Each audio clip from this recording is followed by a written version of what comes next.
tayo pag-uusapan sa entertainment. Ang daming mga Dahil lesson. kasosyo ko ng Korea, magdadala kami ng artista rito from Korea.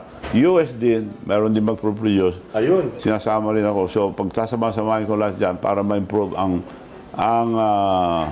movie industry. Dahil noon, binibili ko ang Channel 7, 42.5, pumayag na ako. Magpirmahan na kami. Nagpunta ako rin para magbayad. Hindi natuloy. So, something went wrong.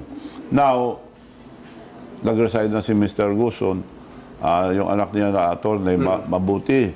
At nag-usap kami. Nagpirmahan kami na ako na mag-produce lahat sa mga movies nila. So, happy na ako dahil my mom used to produce a lot of movies before. Kaya Producer dami mo, din. mga- Kaya gusto ko ituloy yung production. Producer.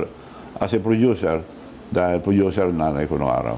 Ayun. So, ngayon, marami kaming gagawin. Isasama ko yung mga Koreano and international. So, to improve the movie industry. So, ngayon, marami akong ginagawa. Maganda. Dahil, siyempre, magaganda lang pakita mo eh. So, magandang negosyo yun.